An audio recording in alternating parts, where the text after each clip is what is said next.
Bonjour, bienvenue dans cette session partage d'un texte inspirant, aujourd'hui à propos de Dieu, de Jiddu Krishnamurti. Un chapitre traitant de la méditation.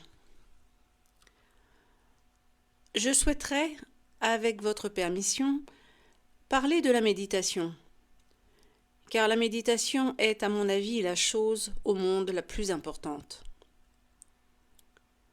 Pour comprendre la méditation, pour l'approfondir vraiment, il faut d'abord que nous comprenions le mot et le fait, car nous sommes le plus souvent esclaves des mots.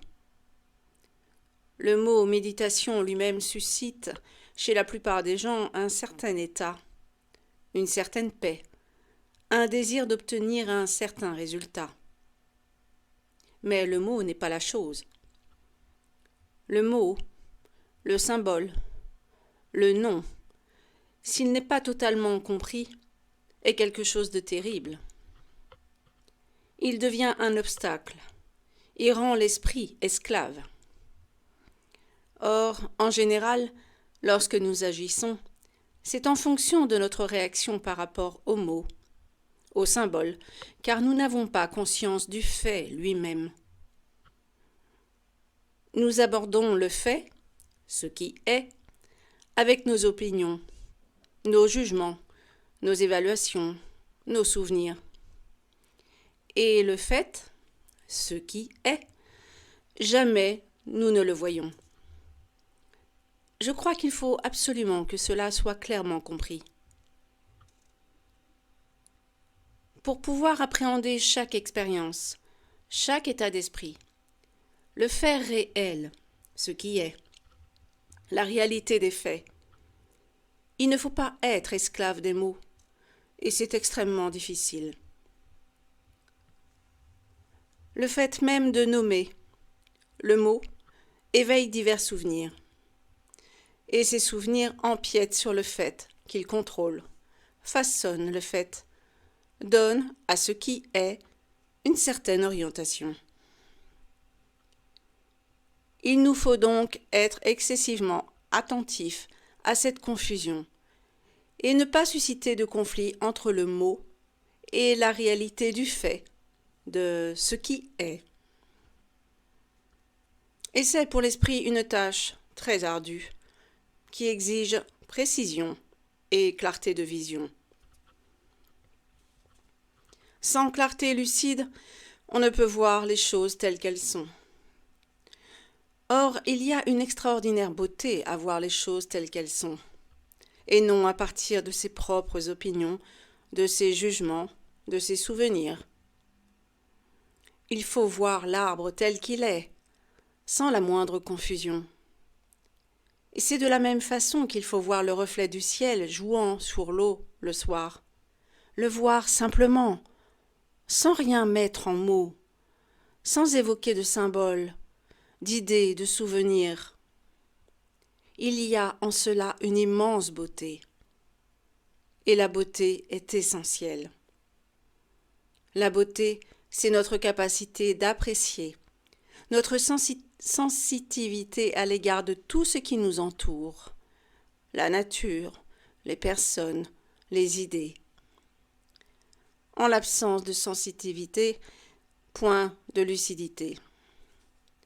Les deux vont de pair, elles sont synonymes.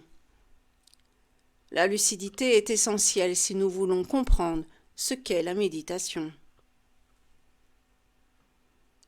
Un esprit confus qui s'empêtre dans les idées, les expériences, les appels du désir, n'engendre que le conflit. Et l'esprit qui, lui, veut réellement être en état de méditation, doit avoir conscience non seulement du monde qui l'entoure, mais aussi du réflexe instinctif qui nous incite à nommer toute expérience, tout état. Et l'acte même de nommer cet état ou cette expérience, quelle que soit l'expérience, aussi cruelle, réelle ou fausse soit-elle, ne fait que renforcer le souvenir avec lequel nous abordons ensuite les expériences ultérieures. permettez-moi de souligner qu'il est capital de bien saisir ce dont nous parlons en ce moment. Car si vous ne le comprenez pas, vous ne pourrez entreprendre avec l'orateur ce voyage au cœur même du vaste problème lié à la méditation. Comme nous l'avons dit, la méditation est l'une des choses les plus importantes de la vie, peut-être même la plus importante. Sans elle, il est impossible de transcender les limites de notre pensée, de notre esprit, de notre cerveau. Et pour pénétrer au cœur de ce problème de la méditation, il faut commencer par asseoir les fondements de la vertu. Je ne parle pas ici d'une vertu imposée par la société, par une morale fondée sur la crainte, l'avidité, l'envie, ou la perspective d'une certaine forme de récompense ou de châtiment. Je parle de la vertu qui vient naturellement, spontanément, facilement, sans conflit, sans résistance, dès lors qu'on se connaît soi-même. Sans cette connaissance de soi, quoi qu'on fasse, l'état de méditation est absolument impossible. J'entends par connaissance de soi le fait de connaître chacune de vos pensées, de vos paroles, chacun de vos états d'âme, de vos sentiments, chacune des activités de votre esprit. Il ne s'agit pas de connaître l'être suprême, l'être supérieur, qui n'existe pas.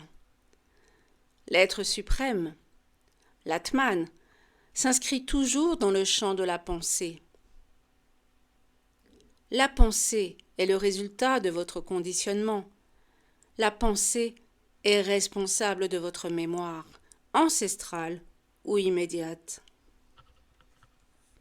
Et avoir pour seul projet de méditer, sans instaurer d'abord sur des bases fermes, profondes, irrévocables, cette vertu qui découle de la connaissance de soi, est tout à fait illusoire et parfaitement inutile.